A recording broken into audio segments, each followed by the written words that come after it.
Hi everybody, I'm Michael Davis and this is my 4-hour work week success story.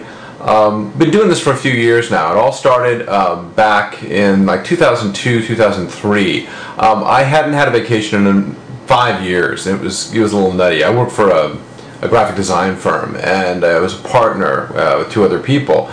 And after 5 years they were really getting hacked off because I was getting kind of prickly, and they told me to get the hell out of the office and go on vacation. So unfortunately, about a week before I went, one of my clients just refused to let me go without finishing this project. It was just a silly little website, but they really needed it done and blah blah blah. So I kind of under a crunch, I was used to working with big desktop computers. I bought a $300 PowerBook, a used PowerBook on eBay, and threw it in my bag, and then I took it down to, when I got to Brazil, I took it down to Internet Cafe in the mornings, and I would unload the email, or I would offload the email and get any feedback from the client, and then I would go back to my hotel room and I would work half the day, and then I would send changes back and do that. Well, when all was said and done, the client actually was very, very happy, and they even said that they thought it was pretty cool that the designer was like halfway around the world in Brazil doing this. It kind of added a little, exotic cachet to the project. But so that kind of got me inspired to think that, well, maybe I can work more remotely than I thought. So I decided to do a little experiment. A few months later, I decided not to tell my business partners or any of my clients that I was leaving, and I went to Argentina for 3 weeks. So I had discovered, by then, I discovered Vonage, which is a voice-over internet phone service. And there are a lot of different voice-over internet phone services, but don't get freaked out. It's really easy. They just act just like a normal telephone. But what it does is it allows your phone to ring wherever you are. So they send you this little box, and you just plug one end into your internet connection, the other end into a phone, and wherever that little box goes, that's your phone number. So it was great because I just took that to Argentina with me, and my clients in San Diego would call the regular local 7-digit San Diego phone number, and it would ring in my apartment in Buenos Aires, and they had no idea I was gone. At that point, I started traveling a lot more. I was a single guy, and I was doing a lot, kind of what Tim was doing, with just being mobile. But then I had kind of a bomb fall in my lap. I met the woman that I'm now married to, and within 4 days we were married. And yeah, as crazy as that sounds, it was the best mistake I ever made. But she lived in Charlottesville, Virginia when we met, and so the fact that I was using Vonage and could really just be totally mobile, I had switched from a desktop computer to a PowerBook. I just said, okay, I'll move. Let's go. So in 2 weeks, I had sold a bunch of my crap and moved 2,500 miles across the country.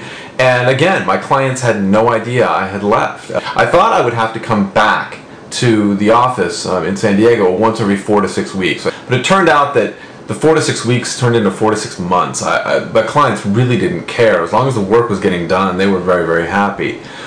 So, jump a little bit ahead. My wife gets pregnant very quickly, actually. My wife got pregnant. Within 30 days, I found out I was going to be a father. And I was already a stepfather to a 3.5-year-old now. So I went from being a single guy for 39 years to instantly having a wife and, an instant family, a wife, a child, and another one on the way. Well, I was freaking out. I just started working, never turning down any jobs, just working nonstop, trying to just build up some reservoir of cash because I was just afraid I didn't know what to do.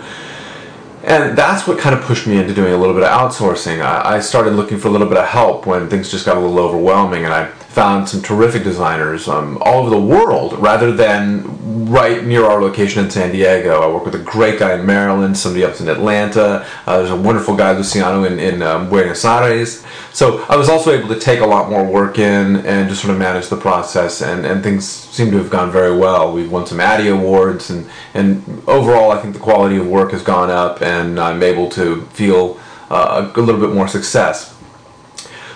So now that I had a family, I wanted to test out the traveling thing with the family, and that is gone really well. My wife is really interested in going to Argentina, and since I had been there a couple of times, we took her back. And first time we went, we decided to try a little test with the family, and so we rented a loft in a great little neighborhood called San Telmo for a month, and it was a great time. My wife loved it. The kids had a great time. And one of the things we did was we put our 5-year-old in a school down there. We were just walking down the street, and there was we had heard about this. We had read online somebody from an embassy had put their kids in a private school down there. And so we found one within walking distance of our apartment. We just walked in and asked, is it possible? I'm here for a little while on business, and could our daughter be in school here? And they said, sure, that'd be fine. And it cost less than $100 US a month. And she had instant playmates, and she got to learn Spanish 6 hours a day, which, a side note, my daughter is a language freak, and so she's taking Spanish here in Charlottesville a couple days a week.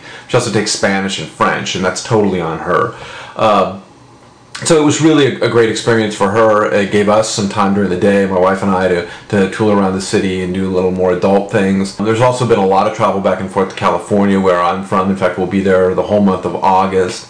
But this is the key. If you're a family trying to do 4-hour work week lifestyle, you gotta homeschool. Don't freak out. It's a lot easier than you think it is. Don't think of it in the model of where you stand in front of a class 5 hours a day and yammer on, boring these poor kids to death. The homeschool thing, what it does is it frees you from only traveling during the summer months, having this tight schedule. It's like giving your kid a job. And you don't want a job. Why would you want your kid to have one? So when we homeschool, that means that we can completely, just at the drop of a hat, go anywhere we want, and we don't interrupt the school schedule. The school comes with us. And the reason I say it's not as hard as it sounds is you're really teaching your kid kind of all the time you're with them. And you're teaching them what they're interested in when they're interested in it. And they're paying attention. It's one-to-one, so they absorb it much more.